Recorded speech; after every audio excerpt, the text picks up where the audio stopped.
बिस्मिल्लाहिर्रहमानिर्रहीम, अस्सलाम वालेकुम। आप देखें स्पोर्ट्स फ्लिक्स, मैं हूं हमजा शफीक। तो जनाब एशिया कप 2025 उसका फाइनल जो वेन्यू है वो भी हमने कल आपके साथ शेयर किया। अब डेट्स भी सामने आ चुकी है। 5 सितंबर से इसका आगाज होगा और 21 सितंबर को एशिया कप 2025 का फाइनल मार्का खेला जाएगा। और उम्मीद ये की जा रही है कि पाक भारत टाकरा एक तो रूटीन के मुताबिक होगा, प्लस ये 2 दफा टाकरा हो सकता है। अगर टॉप 4 में पाकिस्तान टीम या इंडिया की टीम क्वालिफाई करती है तो दूसरी मरतबा टाकरा होने का भी इम्कान है। तो बहुत सी क्या सराहियां की जा रही थी कि इंडिया जो है वो एशिया कप में नहीं आएगा या पाकिस्तान को इसका हिस्सा नहीं बनाया जाएगा, श्रीलंका शिफ्ट कर दिया जाएगा, इंडिया इसकी मेजबानी से दस्तबरदार हो जाएगा। ये तमाम तर ये चीजें जो है रूमर्स जो है वो दम तोड़ गए और अब ऑफिशियली अब से कुछ ही देर बाद या 1-2 दिन में जो है इसका अनाउंस कर दिया जाएगा ऑफिशियली जो इसका एक पूरा स्केड्यूल है। और 5 सितंबर की डेट आपको दी गई है। इस हवाले से फर्दर भी बात करेंगे। 7 सितंबर को टाकरा होगा जी, पाक भारत का पहला टाकरा, और दूसरा अगर सुपर 4 के लिए क्वालिफाई करते हैं तो 14 सितंबर को दूसरा मार्का होगा और 21 को हमने देखा है कि ये फाइनल है। और अभी इसका मजीद ऑफिशियल जो है वो शेड्यूल सामने आ जाएगा। दूसरे एंड पर हमने बात करनी दौरा बांग्लादेश के लिए। अब जो ये इंजरीज का सिलसिला है वो तवील हो गया। शादाब खान के कंधे की इंजरी की कल हमने बात की। अब जो कि खबरें आ रही हैं कि नसीम शाह और वसीम जूनियर भी जो है वो इंजरी का शिकार है और इनको देखते हुए उम्मीद ये की जा रही है कि बांग्लादेश सीरीज के लिए जो सलमान मिर्जा फास्ट बॉलर हम देखा लाहौर कलंदर के लिए उन्होंने बड़ा अच्छा परफॉर्म किया आखिरी 2-3 मैचेस में। उसके अलावा सुफियान मुकीम की शमूलियत का इम्कान है, इस बारे राय दी जा रही है, इस पर बात करनी है। इसके अलावा हमने बात करनी है इंडिया वर्सेस इंग्लैंड। इंडिया दूसरा टेस्ट मैच, 5 टेस्ट मैचेस की सीरीज है। दूसरे टेस्ट मैच में इंडिया की टीम 98 पे 2 खिलाड़ी उनके आउट हो चुके हैं और इस वक्त लंच ब्रेक। सारी सूरत पर बात करेंगे। हमारे साथ मौजूद है अहमद सईद साहब, इसके साथ साथ स्पोर्ट एनालिस्ट अली तनोली साहब ने ज्वाइन किया। Welcome to both of you ji. Ahmed Saeed साहब, पहले तो खबरें ये कंफर्म कर दें, एशिया कप 2025 जो कि जिसका आगाज 5 सितंबर से ऑफिशियली नहीं है लेकिन जरा ये कहते हैं कि ऑलमोस्ट यही वो डेट्स होंगी जब ये एशिया कप 2025 जो है T20 फॉर्मेट पे दुबई में खेला जाएगा। जी हाँ, बिल्कुल ये खबरें जो है वो आना शुरू हो गई हैं और इस बार यूँ लग रहा है कि इंडिया को मतलब they have to test their own medicine जो वो हमेशा से करते चले आ रहे हैं। और कुछ क्या सारा ये है कि ये हाइब्रिड मॉडल के तहत किया जाएगा। दुबई में पाकिस्तान इंडिया का मैच होगा और फिर इंडिया जो है वो अपने मैचेस अपने वेन्यू पर खेलेगा। और साथ ही ये कहा जा रहा है कि ये पूरा टूर्नामेंट जो है वो दुबई में भी शिफ्ट हो सकता है। अब देखें, इंडिया की टीम ने जो पिछला एशिया कप पाकिस्तान ने होस्ट किया था उसमें इंडिया ने अपने मैचेस खेले थे कोलंबो में, पाकिस्तान को ट्रैवल करके वहाँ जाना पड़ा था। चैंपियंस ट्रॉफी में इंडिया की टीम ने अपने सारे मैचेस खेले थे दुबई में, पाकिस्तान की टीम को वहाँ ट्रैवल कर जाना पड़ा था और फिर पाकिस्तान की टीम जो है वो वापस आई थी न्यूजीलैंड के साथ मैच खेलने के लिए। लेकिन इस बार जो है इंडिया की टीम को आजमाइश ये है कि अगर वो मैच खेलने के लिए दुबई जाते हैं तो उनको वापस इंडिया आना पड़ेगा अपने मैचेस खेलने के लिए बाकी टीमों के साथ। तो लगता ही है कि इंडिया की टीम बजाय इसके यही ऑप्शन ऑप्ट करेगी कि तमाम मैचेस जो है वो यूएई शिफ्ट कर दिए जाएं।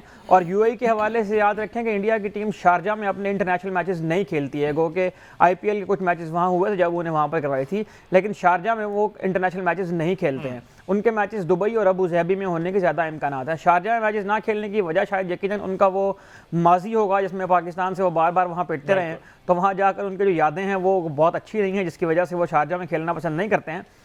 तो ये कहा जा रहा है कि दुबई और अबू धाबी ये 2 वेन्यू हो सकते हैं जहाँ पर ये मैचेस खेले जाएंगे। और हाइब्रिड मॉडल के तहत शायद ये ना हो बल्कि ये जो है वो शिफ्ट हो जाएगा पूरे का पूरा टूर्नामेंट यूएई की पिचेस के ऊपर, क्योंकि इंडिया की टीम को ट्रैवल करके एक बार दुबई जाना पड़ेगा और फिर दोबारा उनको ट्रैवल करके वापस आना पड़ेगा। तो इसकी बजाय वो इसी को ऑप्ट करेंगे कि एक ही वेन्यू पर रहें, जो कि उनकी रिवायत भी है। इंडिया ने चैंपियंस ट्रॉफी के भी सारे मैचेस दुबई के अंदर खेले थे और वहाँ पर जाके उन्हें स्टे भी किया था। सारे उनके जो प्रैक्टिस सेशन होते थे वो भी वहीं पर हुआ करते थे। तो अब भी ये लग रहा है कि इंडिया की टीम को जिस रविश को उन्होंने खुद अपनाया था माजी में पाकिस्तान को क्रिकेट में तनहा करने के लिए आलमी क्रिकेट के अंदर, वही अब लगता है कि रिवर्स गियर लग चुका है और बीसीसीआई को खुद जो है वो अब उन हथकंडों का शिकार होना पड़ रहा है जो वो करते आ रहे हैं। बिल्कुल ठीक है तनोली साहब। सर, जिस तरह से अहमद सईद साहब फरमा रहे हैं कि ऐसा मेरा नहीं ख्याल पॉसिबल हो जाए कि कुछ मैचेस इंडिया में हो कुछ दुबई में हो, क्योंकि बहुत ज़्यादा ट्रैवल करना पड़ेगा टीम इंडिया को जो कि वो अफोर्ड नहीं कर सकते। तो इसलिए इंटायरली टूर्नामेंट जो है वो यूएई में शिफ्ट होगा। प्लस ये जो शारजा वाला बात इन्होंने की है, माजी में हमने देखा कि बहुत कम शारजा में क्रिकेट खेले हैं। तो अगर ये वाला ऑप्शन भी, क्योंकि नकवी साहब सदर है, ऑल दो होस्ट जो है वो टीम इंडिया है, इसमें वो कोई शक नहीं है, तो शारजा में अगर होते हैं तो उस क्या मुश्किलात हो सकती है आपकी नज़र में? ये अहमद भाई ने ठीक पॉइंट आउट किया कि वो कभी भी नहीं चाहेंगे कि एक तो वो शारजा में खेलें और दूसरा वो ट्रैवल करें। ये तो इंडिया की बैड लक है कि उन्होंने जो हाइब्रिड मॉडल चूज किया जिस पे उन्होंने एग्री की चीज़ें, बहुत सारी चीज़ें ऐसी एग्री की कि जी जब हम होस्ट होंगे तो हम नहीं आएंगे, आप होंगे। तो इस तरह की एक जो एक सिचुएशन बनाई थी कि पाकिस्तान इंडिया नहीं जाएगा और इंडिया पाकिस्तान नहीं आएगा, कोई न्यूट्रल वेन्यू डिसाइड किया जाएगा, और जो कि अब उनके लिए दर्द-सर बन गया है। दूसरा, आपने देखा अभी जो चैंपियंस ट्रॉफी हुई उसमें सबसे बड़ा एडवांटेज ये था कि इंडिया ने एक ग्राउंड में मैच खेला, उनको ट्रैवल नहीं करना पड़ा, उनको वो कंडीशंस या उससे वो जल्दी यूज्ड टू हो गए और उन्होंने उन चीज़ों को इतनी जल्दी अडॉप्ट किया है। तो आप देखेंगे एक होम क्राउड, एक तरह से देखा जाए दुबई में जो आपने क्राउड की सिचुएशन भी देखी, तो वो उनको इतनी सूट करती है कि जितना क्राउड उनको इंडिया में मिलता है उतना ही क्राउड उनको दुबई में मिल जाता है। तो वो कभी भी नहीं चाहेंगे कि वो इस ट्रैवल वाले झंझट में पड़े और इस मामले में आए, और वो इसको इसी तरह रह के वो ये कोशिश करेंगे कि होस्ट हम हैं, तो जैसे वो डिसाइड करेंगे वैसे ही होगा। तो इसमें एक तरह से देखा जाए तो वो इस चीज को भी विड्रॉ करने के लिए तैयार होंगे कि, और दूसरा देखा जाए तो वहां से ज्यादा इनको रेवेन्यू यहाँ दुबई में मिल जाएगा। तो वो बड़े समझदार हैं। वो बहुत से ज्यादा रेवेन्यू वैसे कैसे दुबई में मिल जाएगा, क्योंकि आपने दुबई का फिर रेंट भी पे करना है इस पूरे टूर्नामेंट का, आपने वो सारी चीजें करनी है। अपने मुल्क में कोई टूर्नामेंट हो तो उसके एक्सपेंस कुछ और होते हैं, आप होस्ट हैं किसी और मुल्क में जाके टूर्नामेंट का इनेकाद कर रहे हैं, वहां के एक्सपेंस, तमाम टीम्स के ठहरने का एक्सपेंस, और ये सारी चीजें जो है ये डेफिनेटली फिर ये इंडिया को डैमेज तो करेगा।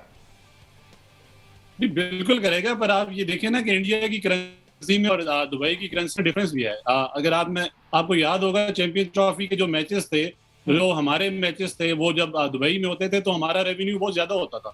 इसी तरह देखा जाए जो वहाँ की करेंसी है उसमें अगर उनको रिटर्न होगा, दूसरा वो मैचेस ही उन जगहों पे रखेंगे, शारजा में नहीं रखेंगे, वो दुबई क्रिकेट ग्राउंड में रखेंगे, वहाँ की कैपेसिटी भी ज्यादा है, वहाँ का रेवेन्यू भी ज्यादा होगा, और वो दरम और इस तरह की डॉलर्स में जब उनको पेमेंट्स आएंगी तो वो चीज एडजस्ट हो जाती है।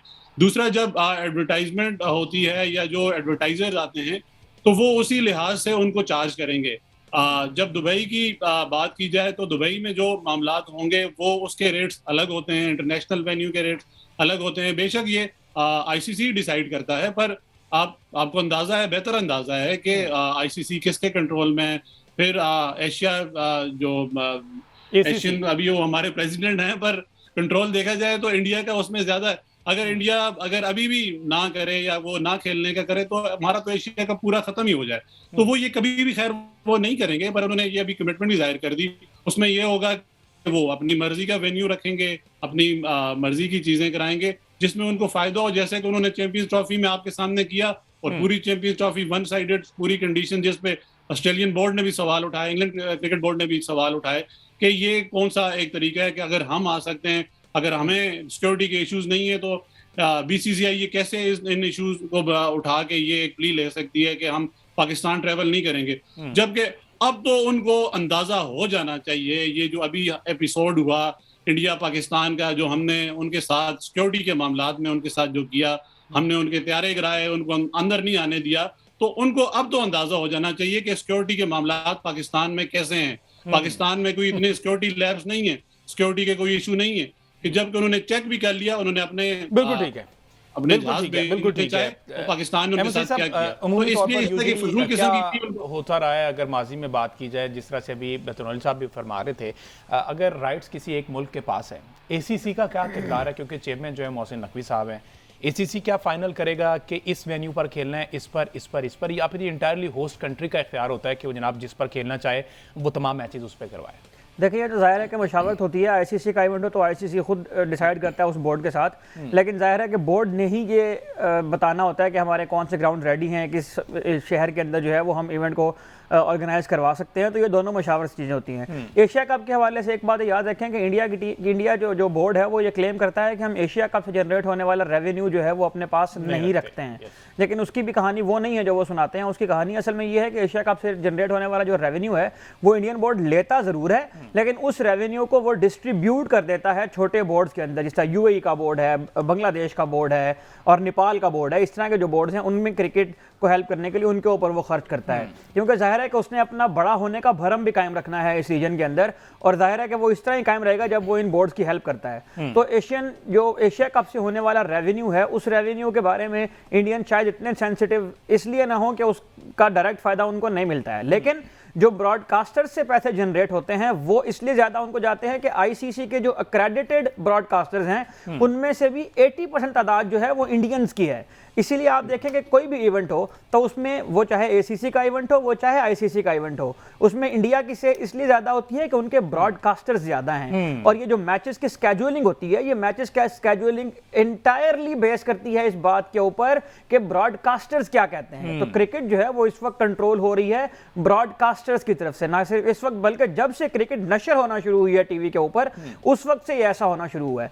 अब चूंकि सूरत हाल ये आ गई है कि जब स्पोर्ट्स के कोई इवेंट होते हैं तो उनकी जो कवरेज होती है वो पर सेकंड के हिसाब से या पर मिनट के हिसाब से, कि उसके दरमियान जो एड्स आते हैं वो पर मिनट के हिसाब से बेचे जाते हैं, इसलिए दिलचस्पी भी इसमें ज्यादा बढ़ गई है और जो ब्रॉडकास्टर्स हैं उनका स्टेक इसमें पहले से भी ज्यादा हो चुका है। एक और बात मैं इसमें ऐड कर दूं कि पाकिस्तान इंडिया का मैच जिसके लिए बहुत ज्यादा चहमगोइयां अभी से शुरू हो गई हैं, इसकी हाइप अभी से बनाई जा रही है, ये इसलिए भी इंपॉर्टेंट होने जा रहा है, इसलिए भी दुनिया के सारे नजरें इस पर होंगी कि जंग के बाद पाकिस्तान और इंडिया पहली बार मैदान में उतरेंगे एशिया कप के अंदर। और पाकिस्तान ने जिस तरह से अपनी सिक्योरिटी मनवाई है, जिस तरह से इंटरनेशनल अरीना के अंदर उन्होंने इस रीजन के अंदर अपने आप को मनवाया है, ये एक बहुत बड़ा टेस्ट है इंडिया के लिए भी और पाकिस्तान के लिए भी, दोनों ममालिक के लिए, कि वो खेल के जरिए किस तरह से अमन को अचीव करने की बात करते हैं और दुनिया को किस तरह से ये पैगाम देते हैं।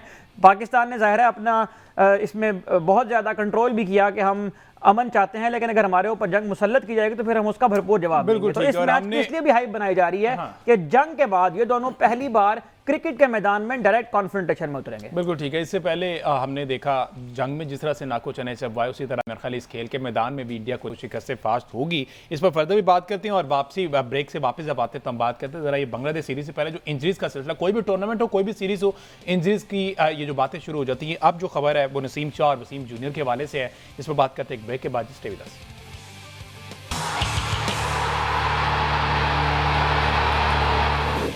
Welcome back ji. बात हो रही है पाकिस्तान क्रिकेट के हवाले से, एशिया कप पे हमने बात की, अब थोड़ी सी बात कर लीजिए इंजरीज के हवाले से। बांग्लादेश सीरीज का आगाज 20 जुलाई से हो रहा है। 20, 22 और 24 जुलाई को T20 सीरीज बांग्लादेश जो बंगला स्टेडियम में खेली जानी है, उस हवाले से स्क्वाड का ऐलान भी किया जाएगा। लेकिन उस ऐलान से पहले शादाब खान की इंजरी पे कल हमने बात की, कंधे की तकलीफ में मुब्तला हैं और कहा यह जा रहा है कि उनकी सर्जरी होगी।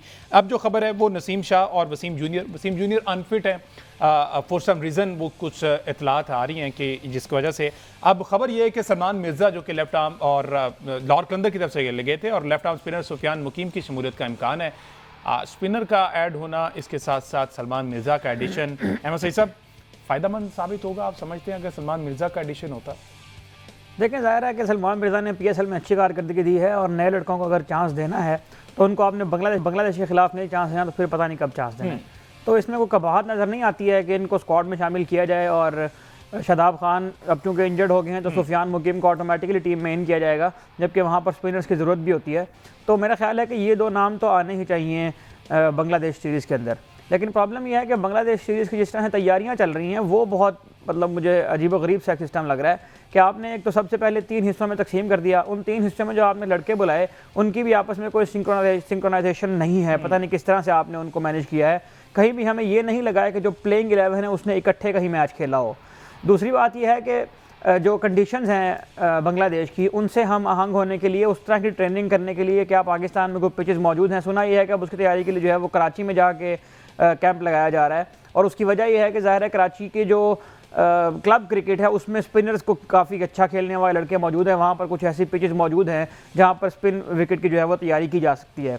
तो सलमान मिर्ज़ा की सूरत में एक और प्लेयर टीम में इन तो होने लगा है, लेकिन साथ हमें ज़ाहिर है इस तरह की एक और मुहिम भी चलती हुई नजर आएगी कि लाहौर कलंदर ने जो है वो एक और हीरा PCB की झोली में डाल दिया है सलमान मिर्ज़ा के नाम से। जिस तरह से पहले शाहीन शाह अफरीदी और हारिस रऊफ़ और फ़खर जमान और अब्दुल्ला शफीक और इस तरह के लड़कों का क्रेडिट जो है वो लिया जाता था, लेकिन अनफॉर्चुनेटली इन तमाम लड़कों की टीम में ऐड होने से और लाहौर कलंदर्स के प्लेयर डेवलपमेंट प्रोग्राम से जितने भी लड़के पाकिस्तान में आए हैं उन्हें पाकिस्तान को कोई भी चीज़ जीत कर नहीं दी है। तो मैं जितने भी स्टेक होल्डर्स हैं पाकिस्तान क्रिकेट चलाने वाले और ये सारे जो अब सोशल मीडिया के ऊपर एक मुहिम शुरू हो जाएगी सलमान मिर्ज़ा अब जब वहाँ पर जाकर आउट करेंगे, तो मैं उन सारों से ये कहना चाहता हूँ कि जब तक आप ट्रॉफीज़ नहीं लाते, जब तक आप जीत कर नहीं लाते और जब तक आप बड़े इवेंट्स नहीं जीतते, उस वक्त तक इसका कोई फ़ायदा नहीं है ये सारी मुहिम चलाने का, उस वक्त तक कोई इसका फ़ायदा नहीं है क्रेडिट लेने का। और ये क्रेडिट उस वक्त भी लीजिएगा जब ये लड़के एक वनडे मैच के अंदर 80-80, 90-90 स्कोर खाते हैं, उस वक्त भी फिर आकर जो है ना क्रेडिट लिया करें। सिर्फ उनकी वो जो शाहीन शाह अफरीदी ने चैंपियंस ट्रॉफी में इतने रन खाने के बाद एक बोल्ड किया रोहित शर्मा को, तो वो जो उसकी वीडियो थी वो वायरल होना शुरू हो गई। ये नहीं बताया गया कि उससे पहले रोहित शर्मा ने कितनी फेंटी लगाई थी। किस दिन ये भी स्टैट निकाल के देखिएगा कि रोहित शर्मा का शाहीन शाह अफरीदी के अगेंस्ट 1v1 क्या रिकॉर्ड है। 2-3 उसकी विकेटें तो आपको याद रहती हैं। तो ये वाले जो सारे क्रेडिट लेने वाले ये चलते हैं ना सोशल मीडिया के ऊपर, ये उस वक्त भी लिया करें जब आपका प्लेयर परफॉर्म नहीं कर रहा होता। तनवीर साहब, आप सर ज़ेरे लब मुस्कुरा रहे हैं, इसकी क्या वजह है कि लाहौर कलंदर ने डेफिनेटली टैलेंट तो दिया पाकिस्तान क्रिकेट टीम को, हमारे पास एग्जांपल भी मौजूद है। ये अभी अहमद भाई ने बहुत अच्छा पॉइंट आउट किया। उनके पास ये प्ली है कि हमने देखे कंसेक्यूटिव जो हमारे PSL की हमने ट्रॉफीज दी ना, वो ट्रॉफीज ही है क्या, वो ट्रॉफीज नहीं है। मतलब कहने का ये अहमद भाई ने बड़ा अच्छा पॉइंट आउट किया। अली भाई, उन्हीं ट्रॉफीज का ही नतीजा है जो हम भुगत रहे हैं। हम पाकिस्तानी क्रिकेट टीम जो है ना वो इस हाल में पहुंची इसलिए है कि अनफॉर्चुनेटली, मतलब मुझे ये कहना पड़ रहा है, मुझे माफ़ कीजिएगा, अनफॉर्चुनेटली शाहीन अफरीदी ने पाकिस्तान को जो 2 PSL की ट्रॉफी जितवा कर दी है ना, उसकी वजह से हमारी क्रिकेट इस हाल में पहुंची है। जी तनवीर साहब, बिल्कुल मैं आपसे एग्री करूंगा। ये जो एक तो प्लेयर डेवलपमेंट प्रोग्राम जो लाहौर कलंदर्स कराता है, उसका जो क्रेडिट लेना है ना, ये इस क्रिकेट टीम के लिए बड़ा नुकसानदेह। जबकि देखा जाए तो अभी अहमद भाई ने बड़ा अच्छा पॉइंट आउट किया कि जो हमारी जो प्लेयर परफॉर्मेंस जो पूरी एकेडमी है, उसका फोकस बांग्लादेश क्रिकेट टीम को इतनी हाइप बना के उनके साथ सीरीज हो रही है और बहुत ही ट्रेनिंग हो रही है, ये हो रहा है वो हो रहा है। खुदा के बंदो, यहाँ पे तो आपको ये टेंशन ही नहीं लेनी चाहिए। आप बिल्कुल अपने नॉर्मल सी टीम भेजें, ए टीम भेजें, या बिल्कुल अगर आपकी बी टीम भी है वो भी भेज दें।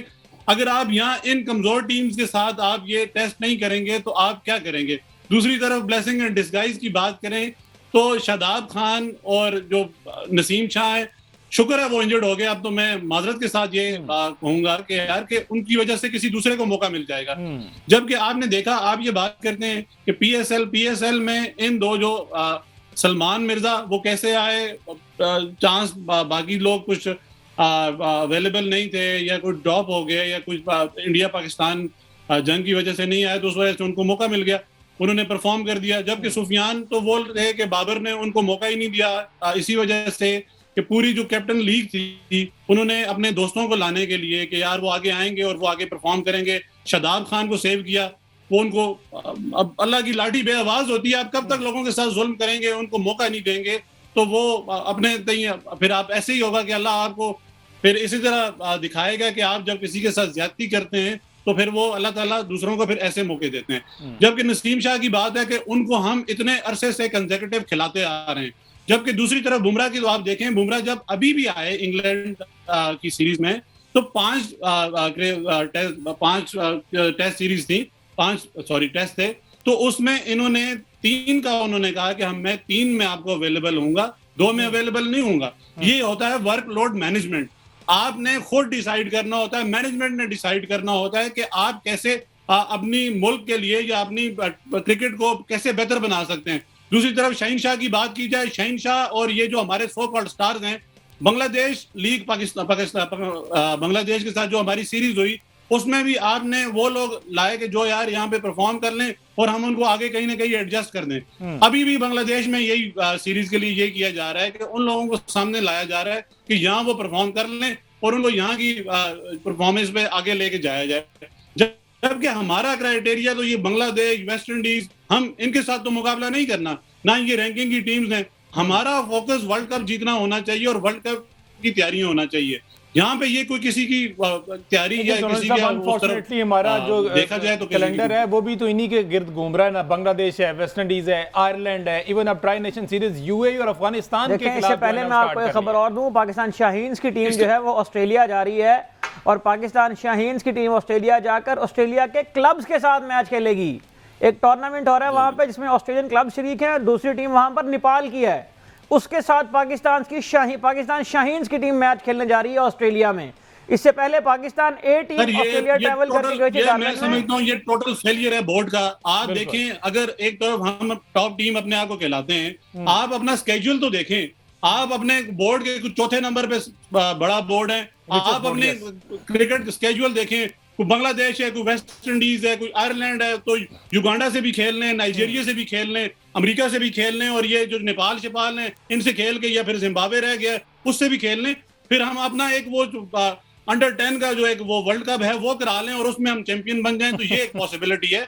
वरना आप देखें हमारे स्केड्यूल कैसे हैं, हाँ, हमने तैयारी कैसे करनी है, और बांग्लादेश के साथ एक सीरीज होने जा रही है, उसको हमने इतनी हाइप बनाई हुई है कि भाई हमने जैसे यहाँ पे कोई ऑस्ट्रेलियन सीरीज हो रही है उसके लिए सिलेक्शन होनी है। दूसरी तरफ आपकी हालत यह है कि आपको वेस्ट इंडीज बोर्ड आपको जवाब नहीं दे रहा। आपने ओडीआई के लिए जो उनको रिक्वेस्ट की, उनको आपने तब्दील की, आपने T20 कराया, वो अभी तक आपको जवाब नहीं दे रहे। ये आपके बोर्ड की मैनेजमेंट है। मोहसिन नकवी साहब ने अपने आपके कोई वर्कलोड मैनेजमेंट, वो कैसे दूसरों के लिए, वो अगर ये बात करते हैं, वो खुद अपना वर्कलोड मैनेजमेंट मैनेज नहीं कर रहे, तो वो प्लेयर से कैसे करवाएंगे?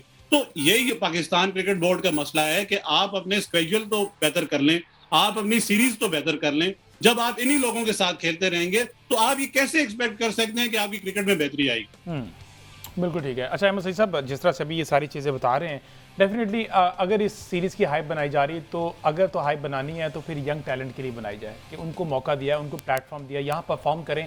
आगे बहुत सी ऐसी अपॉर्चुनिटीज़ हैं जिनको वो अवेल कर सकते हैं। तो अगर तो ये 11 लड़के वो होंगे जो वाकई यंग टैलेंट है, इसमें कोई पुराना बाबा शामिल नहीं होगा, तो फिर हम समझते हैं कि ये हाइप ठीक है। इन्हीं टीमों से खेल कर आगे जाके बड़ी टीमों के खिलाफ खेलने का फ़ायदा होगा।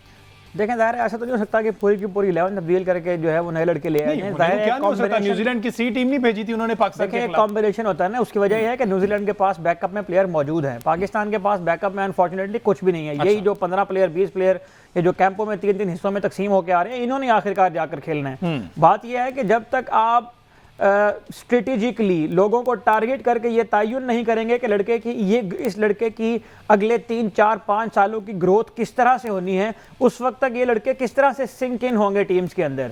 आप बांग्लादेश का टूर करवा लें या अफगानिस्तान का टूर करवा लें या ऑस्ट्रेलिया का टूर करवा लें, सिलेक्शन जो होती है ना वो होती है कंडीशंस की बुनियाद पे, सिलेक्शन होती है कॉम्बिनेशन की बुनियाद पे। और जब आप जाते हैं इस तरह की टीमों से सेकंड टीयर टीमों के साथ खेलने, तो उसमें जो बड़े प्लेयर्स होते थे वो ऑटोमेटिकली टीम से बाहर हो जाते थे और वो बताते हैं कि ये 2 लड़कियां 3 लड़के इनको ट्राई कर लें आप। माजी में पाकिस्तान में भी यही होता रहा है, लेकिन प्रॉब्लम यह है कि अब चूंकि पिछले 4-5 सालों में प्लेयर तैयार कोई नहीं हुए, क्योंकि जिम्बाब्वे से खेलना था तो भी बाबर आजम, रिजवान शाहीन, इन सब ने खेलना था, नेपाल के खिलाफ खेलना था तो भी इन सब ने खेलना था, अमेरिका के खिलाफ खेलना था तो भी इन सब ने खेलना था, न्यूजीलैंड की 3rd टीयर टीम आई तो भी इन सब ने खेलना था, आयरलैंड जाना था तो भी इन सब ने खेलना था। तो अनफॉर्चुनेटली प्लेयर तो आपके पास तैयार हुए ही नहीं है। अब ले दे के जो PSL से कुछ टैलेंट आप आगे लेकर आने की कोशिश करते हैं, उसमें से कुछ प्लेयर जो हैं वो अभी रिसेंट सीरीज खेले हैं बांग्लादेश के खिलाफ, और यही लड़के जो है वो आइंदा कैरी ऑन करेंगे। हाँ, ये एक अच्छा मौका इस सेंस में जरूर हो सकता है कि अगर यहाँ से रीबिल्डिंग स्टार्ट हो सही डायरेक्शन के अंदर, तो एशिया कप तक जाते जाते टीम बन जाएगी। लेकिन आपने बिल्कुल ठीक पॉइंट आउट किया कि अगर वही चेहरे जो 3-4 चेहरे हैं उन्होंने ही ये सीरीज यहाँ आकर खेलनी है, बांग्लादेश वाली, अफगानिस्तान वाली, UAE, तो फिर मेरा ख्याल है कि रीबिल्डिंग नहीं हो पाएगी। तो ये तो नहीं हो सकता कि पूरी की पूरी 11 चेंज हो। हाँ, 2, 3, 4, 5 लड़के हैं जिनको टारगेट करके ये हदफ देना चाहिए कि इस सीरीज में आपको इतने मैचेस मिलने हैं और इससे हम आपसे ये अचीव करवाना चाहते हैं, तभी जाकर टीम डेवलप होगी। तो अनिल साहब, आखिरी कमेंट आप भी सर कर दीजिएगा कि ये सेकंड करेंगे इस बात से कि 4-5 नए चेहरे हर सूरत इस प्लेइंग 11 में होने चाहिए, जो 3 बांग्लादेश के खिलाफ T20 मैचेस हैं। हमजा भाई, अभी अहमद भाई ने बात की कि हमारे पास यही अवेलेबल लॉट है, तो इसका कसूरवार कौन है? आप जब नए लोगों को आने ही नहीं देंगे, नए लोगों को मौका ही नहीं देंगे, प्लेयर डेवलपमेंट प्रोग्राम ही नहीं करेंगे, तो आप इन बाबों के साथ कब तक चला लेंगे क्रिकेट? आप ये बांग्लादेश, ये नमीबिया, युगांडा और ये पता नहीं कौन कौन से जो मुल्क हैं, इसके साथ आपने सो कॉल्ड शहनशाह अफरीदी बनाए, बाबर आजम बनाए। लोग अब बाबर को जिम्बाबर क्यों कहते हैं? इसी वजह से कहते हैं कि आपके पास लीग्स ही हैं, आपके पास सीरीज ही हैं। दूसरा सबसे बड़ा जो हमारा इस पूरी क्रिकेट की दबाई की वजह है कि हमने कुछ टेस्ट क्रिकेट पे फोकस ही नहीं किया। हमारा पूरा मकसद जो प्लेयर डेवलपमेंट प्रोग्राम है या प्लेयर जो बनते हैं, उसका क्राइटेरिया क्या है? सिर्फ और सिर्फ T20 लीग या T20 क्रिकेट। आप T20 क्रिकेट या T20 के प्लेयर से आप कैसे एक्सपेक्ट करते हैं कि वो आपको टेस्ट सीरीज में परफॉर्म करके देगा? आप अपने सेंट्रल कॉन्ट्रैक्ट में देखें, आपका जो बहुत बड़ा स्टार है शहनशाह अफरीदी है या हारिस रऊफ है, उसको आपने कैटेगरी A में रखा हुआ है, B में रखा है, मींस टॉप कैटेगरी में रखा हुआ है। वो आपके कौन से प्लेयर हैं? वो जो आपको रन खाते हैं 20-20, 22-22 रन, और उनकी प्रायोरिटी क्या है? हारिस रऊफ कौन थे? उन्होंने कहा कि भाई मैं टेस्ट क्रिकेट नहीं खेल सकता। भाई आपने अगर इस मुल्क का नहीं सोचना, आपने क्रिकेट को बेहतर नहीं करना, आपने सेंट्रल क्रिकेट में जब तक सेंट्रल कॉन्ट्रैक्ट में आप उन लोगों को नहीं लाएंगे जो टेस्ट deserve क्रिकेट करते हैं। खेलते Yes, हैं, exactly, आप ठीक है। क्राइटेरिया ही ये रखें जो टेस्ट क्रिकेट तो खेलता फिर है, जो डेफिनेटली टेस्ट हमारे पास क्रिकेट बेंच स्ट्रेंथ नहीं बढ़ेगी जब तक right man for the right job पर तनोल साहब नहीं आएगा, वो प्लेयर ऐसे नहीं आएंगे जो पाकिस्तान क्रिकेट की बेहतरी चाहें, तो तब तक ये तब्दीली नहीं आ सकती। पाकिस्तान क्रिकेट बोर्ड को इस बारे में यकीनी तौर पर सोचना होगा। आने वाले शोज में इस पर फर्दर भी बात करेंगे। मुझे दीजिए इजाजत, अल्लाह हाफिज।